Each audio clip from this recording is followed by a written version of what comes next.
Bonjour, bonjour bien-aimé, bonsoir. Est-ce que nous sommes aujourd'hui? C'est que tu nzambe alo la pambola motonyo soit za branché na pamida lelo, soit na poko lelo sika nyonso yo zali nzambe apambola yo.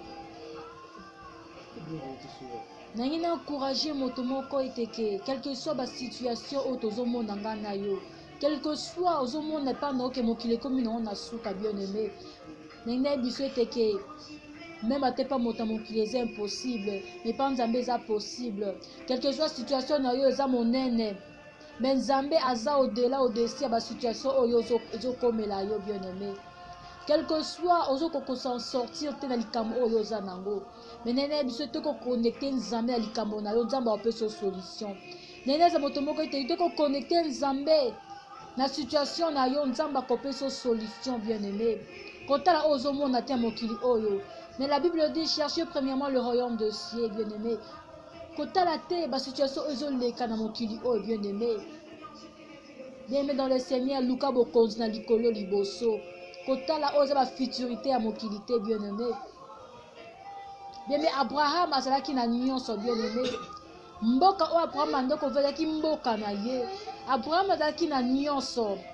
Abraham azalaki na nyonso bien-aimé, tu peux avoir tout, mais il y a eloko moko ko manquer oko luka oko na présence ya Nzambe bien-aimé. Abraham azalaki na nyonso bien-aimé. Mais esuka kibongo te. Abraham azalaki kozanga mwana bien-aimé. Abraham azalaki un homme riche bien-aimé. Papa Abraham azalaki un homme riche. Mais Abraham bien-aimé azalaki na mwana te. Bien-aimé dans le Seigneur, biloko ko luka ete que yo luka premièrement le royaume des cieux. Les gens te besoin de situation ya kanaka. Et puis on dit que situation na yo eza lokola end of the world. Mais na biso na pramida le te situation na yo. Et pas Nzambe za mukie. So te na Bible ba situation ba Jacob, ba situation ba Abraham, ba Joseph bien-aimé les qui situation na yo. So te situation ya Job bien-aimé, les qui situation na yo te bien-aimé. Mais la vie Job azaki toujours connecté dans Nzambe. Quelle que soit la situation, non bien-aimé, qu'on se déconnecté de la présence de Nzambe. Quelle que soit la situation, non bien-aimé, comme il l'embissate. Tellement, zala moi si makasi, zala mobile makasi, yo zala pour nous encourager bas sous bien-aimé. Cause pour nous décourager, mais zala pour nous encourager bas sous. Bien-aimé dans le Seigneur. Ceux qui m'accament, eux, ils ont oyo. Ils ont faire comprendre l'autre côté, ceux que nous avons comme au colita makabo Nzambe. Bien aimé, Abraham n'a ebisi bino daki na nyonso. Mais Abraham azaki na mwana te. Et il y avait un temps où il na Bible, na Genèse 12 verset 1er. Abraham déplace-toi. Bien aimé, déplacement na yo et comme melo bénédiction. Ce que ça volonté en Zambé. Mais ce que ça volonté en Zambé te. Déplacement na yo et comme melo malédiction. Tikanga na biso na pramida le teke. Nyoso oyo linga ko sala.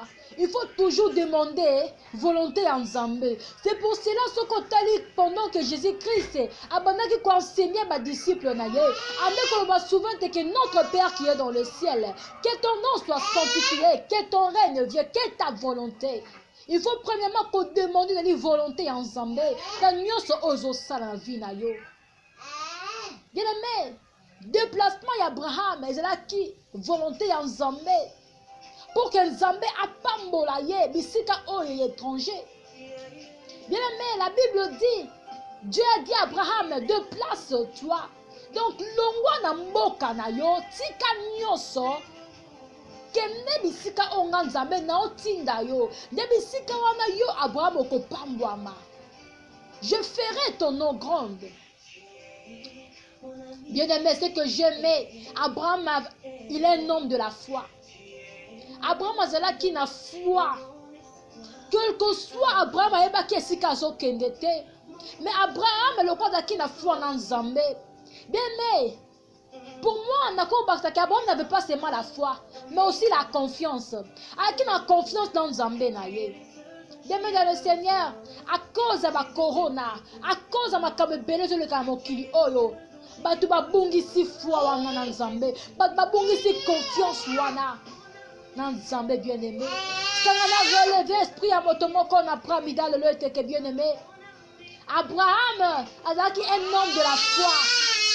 Abraham n'a pas demandé à l'Éternel, Nzambe, bisika na oke na yebi te, naza na ni papa ni mama kuna, naza na ni camarade. Abraham a mis tunaki ba question wana te, mais Abraham a oki voir Nzambe, il a obéi à la voix de l'Éternel. Abraham a aussi voir Nzambe, puis a déplacé. Bien aimé, neneza motomoko eteke, il faut toujours koyoka voir Nzambe na kotosango. Eza mbe baokaka Nzambe atosaka maloba Nzambe te. Mais nena relevé esprit motomoko. Eza bien koyoka voir Nzambe pe kotosa maloba o Nzambe azotinda yo. Be azoyebisa yo. Bien-aimé dans le Seigneur, ce que Abraham a douté qui na foi na ye, araka mona loboko ya Nzambe te na vie na ye.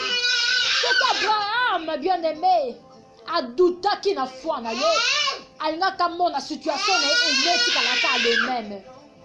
Mais le coup d'Abraham, bien-aimé, a douté qui te na foi na ye, Nzambe a ebisa ki Abraham, je ferai ton nom grand. Abraham oyo azalaki papa te.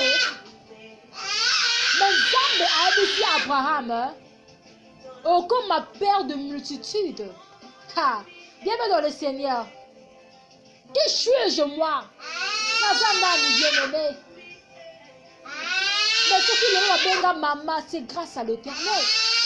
Ce qui le benga moi salibala, c'est grâce à l'Éternel.